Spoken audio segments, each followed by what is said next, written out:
Hey gang, what's going on? Big Rob, MakeBeerEasy.com. Today, or it was yesterday, but I had to redo this intro video. We are brewing up a British Pale Ale. So stay tuned. If you've ever wanted to brew up a British Pale Ale or want to get your hands on one of my British Pale Ale recipes, this video is going to give you that. So stay tuned. We'll be right back with Brewed.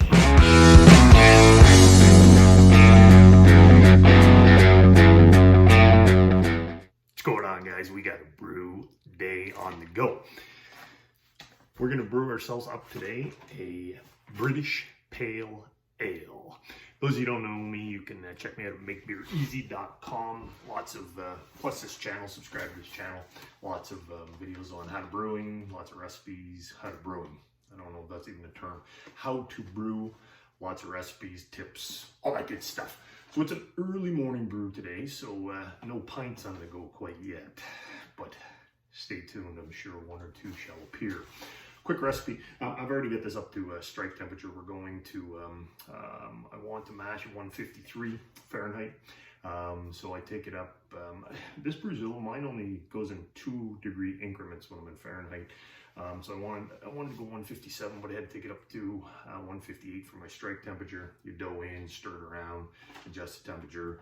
It'll bring her down to the 153-ish that I'm looking for. Ingredients on this recipe. I actually bought an all-grain beer kit just for the fun of it. Saw one of these recipes, wanted to give it a try. Didn't look at it thoroughly, I guess. Good reviews, but ingredients uses 2-row instead of Marris Otter, which British Pale Ale, I prefer Marris Otter. Tried to source some out around here, couldn't get any. It's terrible, the homebrew supply shops around here. Maybe that's a business I'll start one day, is a homebrew supply shop, because you can't find anything. We're in my neck of the woods. You've got to order online. Anyways, ingredients to this recipe. I've modified it some. 8 pounds, it's a 5-gallon batch. 8 pounds of 2-row, 1 pound of Crystal 40L, half a pound of, this is where I modified, I'm going to use half a pound of wheat malt to add the head retention. This recipe doesn't call for it, but I figured to throw that in there. Hops, Halltertauer Tradition. My German pronunciation is horrendous. 1 ounce of Halltertauer Tradition at 60 minutes. This recipe calls for 1 ounce of Fuggles at 5 minutes. I'm going with 2. This recipe does not call for dry hopping. I'm definitely going to dry hop 2 ounces at, I like to do it while the active fermentation is still happening. So 3 to 4 day mark. This way, when I open it up, because I'm not doing, contained fermentation or pressure fermentation, I'm just using the old Safale. So I've got to take the airlock out, drop her in there. This way, the CO2 will push any oxygen that happens to get in that short window of time out. So 2 ounces at 3 or 4 days I'm going to do. In case I don't do a video on that, just know that's what I did. Let me see, what else can I tell you? We're going to use S-04 English ale yeast. 153 degrees Fahrenheit. We're going to mash at. We're going to boil for an hour. We're going to mash for an hour. What can I tell you? This should come out at about 5% ABV. IBUs on this, I think, were, I don't see it listed here, but I threw it into my brewer's friend, and I believe IBUs came in at about 27. So yeah, should be a decent beer. Just I prefer the more breadier taste with this is the bready. This is a sign for bready. The bready taste with Marris Otter versus 2-row is great for an American Pale Ale. But British, I prefer Marris Otter or Golden Promise. Could put a little Vienna, a little Munich in there, something like that. But we're gonna let her back and see how she goes. Okay, so I'm gonna get my grains ready to dough in. I'll come back and show you a little bit of that. Be right back. Love me a brew day. All right, guys, we're ready to go. Good old malt pipe comes with the Brewzilla. It has 2 screens for the base of it. I only use the one. There's another finer one that can go on here. I've used this to be my second batch on the old Brewzilla, and I did great with just the one. I've heard you can get some stuck sparges with the second one, so not gonna bother. You just pop that attaboy in there. You can also see this has this is just protection Keeps the grain from going down the pipe when you're doughing in. So you leave that on while you're doughing in. In she goes.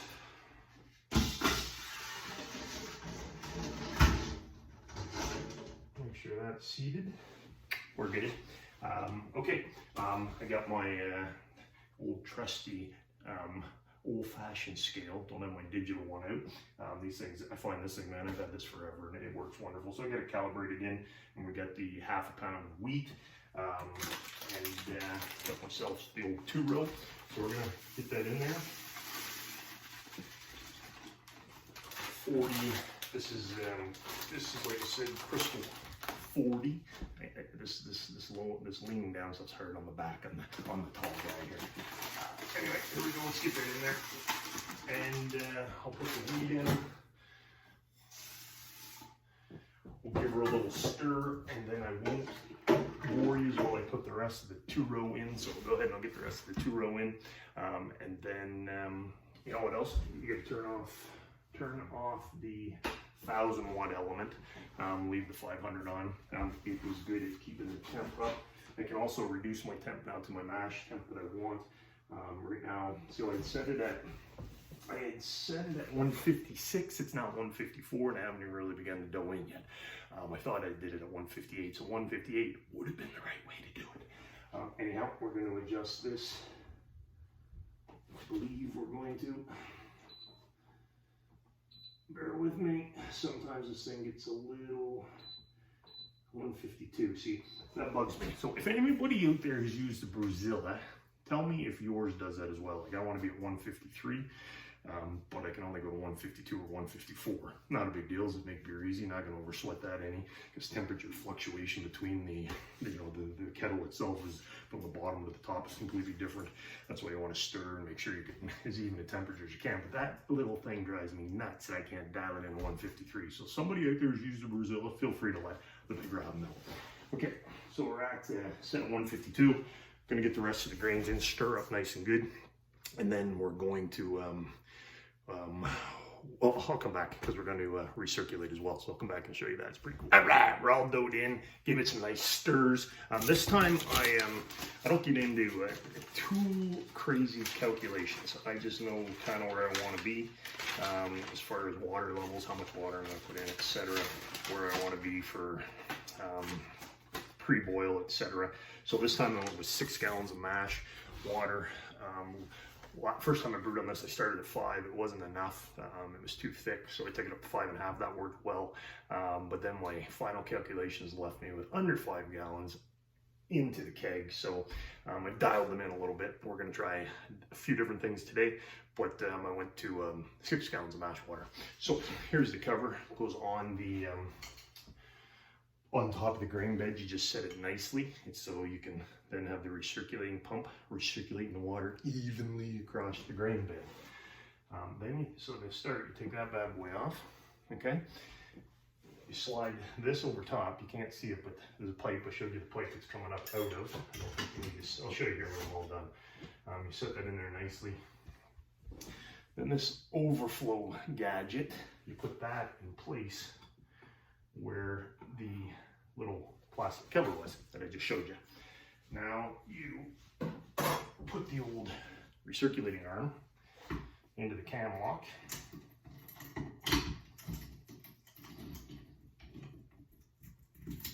Okay, we're gonna get the cover. Bam. It's gonna go on. I'm gonna put this little tube in. And then we are going to open up the ball valve and turn on the pump. So you can see what I'm talking about. And now you have to, okay, it's coming out there nicely. You have to adjust this as you're mashing because if too much and it can overflow the top, too little, it can dry out, etc. So you want to find the perfect flow. I find the cover being on a little difficult, but it helps to get to see the flow coming in. But you need the cover to help maintain the heat. So I found just a little recirculation seems to work well. So I shut her off, probably 3/4-ish. I'll bring you over so you can have a peek. Bear with the bumpy ride. All right, So here's what we got going on. Can't really see in there. Take that off and you should be able to. Okay, see the flow coming out? I just have a little flow. I don't know if you can see that or not because I can't see what the hell you're seeing. Anyway, that's what we got, guys. So I'll be back when the mash is done. What else can I tell you? You should stir that 3 or 4 times during the mash, so in the hour period. What time is it now? Okay, so we got an hour. So you should stir it about 3 or 4 times every 20 minutes, whatever. 15, 20 minutes is fine. That helps with your efficiency. Give her a nice stir. And that's it, guys. So we'll be back for the old spargeroo. See you guys then. All right, guys, we're back. Brew days, they either, look at me, I'm just a mess. Brew days, they go 1 of 2 ways. Today actually is kind of in between. Either go really good or really bad. There's usually not any in between. Today we got a little in between happening. Hopefully it's going to lean more towards the really good. What happened? I'm using the mash and boil to heat up my sparge water. Okay. The brewing setup I have, I'm in an apartment right now, so I plugged them both in, I guess, on the same breaker, blew the breaker, shut her down, lights out. It took me a while to get that all figured out, so I ended up having to move the mash and boil to a different breaker, outlet on a different breaker, and we got her up to temp, 170 for mashing. It took a while. I filled it up with too much water, so it took a while. So let me see, what time is it now? We've done about a 90-minute mash is what's happened, but that allowed me to do a little mash out. I put this up to 170. We're there now. It's been there for probably about 10-15 minutes, which is cool. I don't usually do mash outs, but we're doing it on this bad boy because why not? We had the time. So here we go. I'm gonna do the sparge. So I figured I'd just, you guys can be with me as I walk through it. I just turned my pump off, recirculating pump off. We will now, and remember, this is only the second time I've used the Brazil. I've always used not always, I've used a bunch of different systems, but my last homebrew system was the mash and boil. But prior to these last 2 batches, and I guess I did one on there, I was brewing on my brew pub, which was, we had 2 1-barrel systems on the go. So principles are all the same, little variances here and there of things you do, but you know what I'm saying. Okay, so bear with me as we try to get this bad boy figured out. Last brew day, my first brew day on the system went incredibly well. Even had comments from people saying first time they had did it, didn't go quite as well. So hopefully I'm not jinxing myself. So we're gonna take that little overflow contraption off. This is the handle to pull the, let's turn the heat off. No, we're not gonna turn the heat off. What I'm gonna do is I'm gonna turn the heat up. We're gonna take it up to boiling temperature now. I'm gonna turn on both elements. If you can't see me, I'm still here. Hit the old temp button, hold that. Let's pause it first.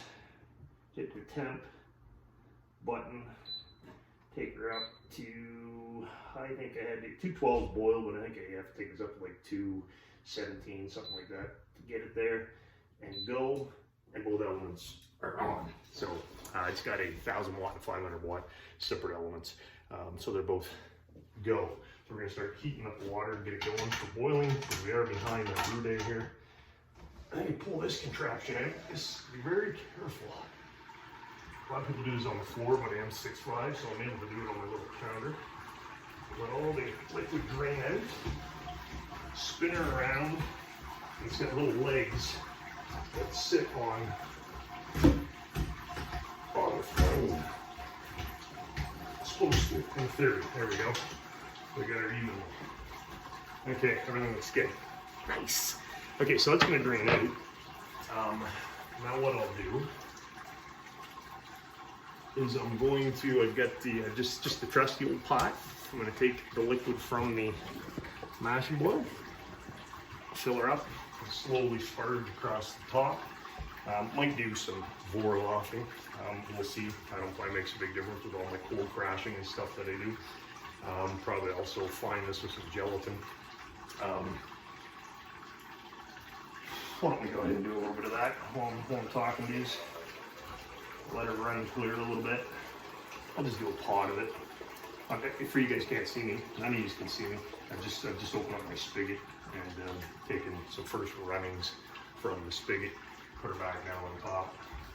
supposed to get any of the cloudiness, any of the grain, debris, etc. that went down under the false bottom. So we'll go ahead and do that a couple times. And then I'm just going to start slowly sparging. What level do I want to take this up to? So my pre-boil level, I think I'm going to go to 7. What did I do last time? 6.5. So I think I'm going to go up to. Just make beer easy, man. Just I winger as I go. Done so many calculations for volume and all that shit over the years. Now I just have a good idea. But every system's a little different. Last time I went to 6.5. I think I'm going to try 7. I'm going to take the pre-boil volume up to 7. Gonna see what that does. I've seen some people say that they'll go up to 30 liters, which is about 7.9 gallons, almost 8 gallons. I don't think I'm going to do that because I might go to 7.5. I'm going to think about it as I'm sparging here and as we go. That's what I got, guys. So I'm kind of rambling now. Basically, when you sparge, you do the same thing I was doing now. You just take this liquid and over the top you go. Having a little look-see down in there to see what level you get to, and then we're done. So I will be back, I guess, once the boil started. See you guys then. Fingers crossed, brew day leans more towards good brew day. Yes. Hey guys, brew day has improved. We are doing well. We are now at the 20-minute mark for the boil, actually.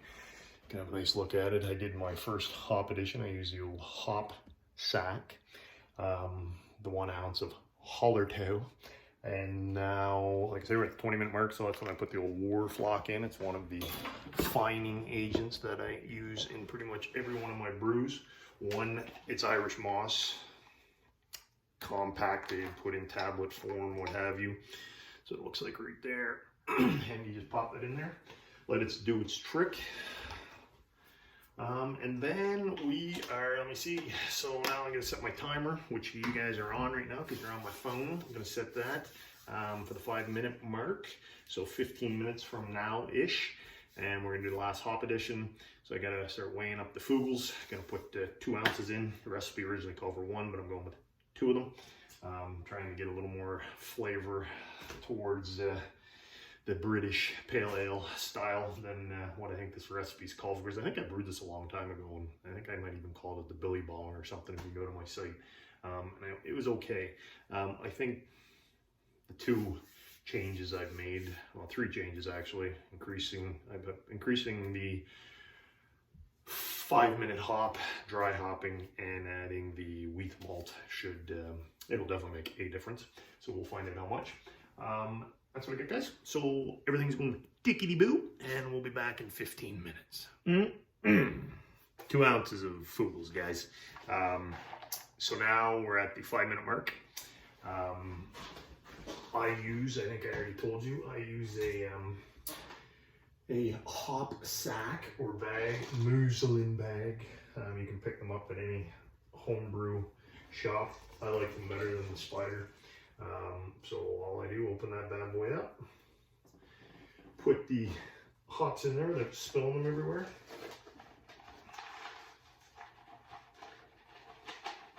Never smell good. The hops and the brew. Make sure they're all down in there. I just tie it off to the handle. If you get a nice long one, like these are nice long ones, some of them are a little short, so you have to rig something up, but I just tie it off onto one of the handles here, making sure that most of the hop is in the water, or the wort. There we go. And that's it, guys. So we got, what else I'm going to do is I'm going to get we've got 5 minutes left, so it's recording. Bang, crash. I use a immersion wort chiller. So now it's very important that you sterilize this, and you do that by getting it in there.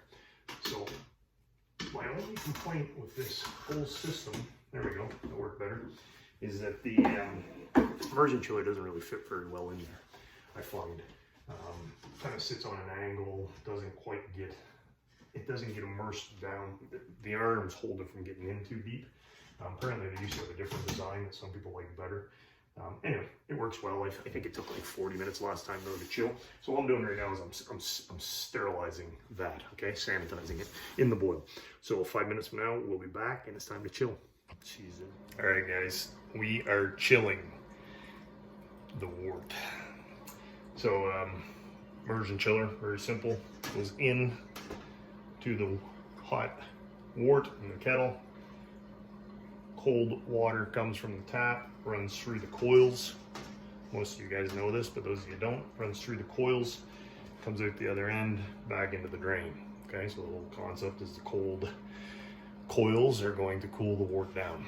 What time is it now? Just about 12:30, so we'll see how long it takes. I think it took last time about 40 minutes, a little longer than I liked. But we shall see. At the moment, we are at 208 degrees Fahrenheit. Don't know if you guys can see that. So we'll be back when this is all cooled down, and we'll be heading into the fermenter. It's a wonderful sound. So cooling took 1 hour. That's long. Now, an interesting thing, I was starting to get a little irritated how long it was taking, and I came and I looked, and we're sitting at 104 degrees Fahrenheit. And I hadn't had the pump on. I remember the last time I had the recirculating pump on. So I swung it on and it dropped down in like under 5 minutes down to under 70. I think we're at 64 right now, Fahrenheit. Only thing is it stirred up all of the sediment on the bottom. So I think I'm gonna get a little more sediment in here. I gotta research that a little bit, see what they do. I know some guys have the whirlpool arm. Not sure if they leave that on the whole time while they're fermenting. Maybe some of you, or not sorry, fermenting, while they're cooling the wort. Maybe some of you guys who use this, you can use this system for a while. You can chime in the comments. That's it. So, got my 04 ready to go. I'm gonna pitch that in there, put this thing away for a couple, 3 weeks, and we'll be back for, we're gonna cold crash it then for 2 to 3 days. And then we'll get this thing kicked up and have a little taste test and all that stuff. So that's it, guys. Brew day Shigang. Hope you enjoyed it. If so, like the video. If you did, if you didn't, then don't. Comment. I love hearing from you guys. And be sure to subscribe to the channel. Check out makebeereasy.com for actually I give away my top 5 brew recipes from my pub that I had. I give those away on my blog, so you can sign up to get those too. So makebeereasy.com. I'll put the link in the video. That's it, guys. Big Rob. Here you go.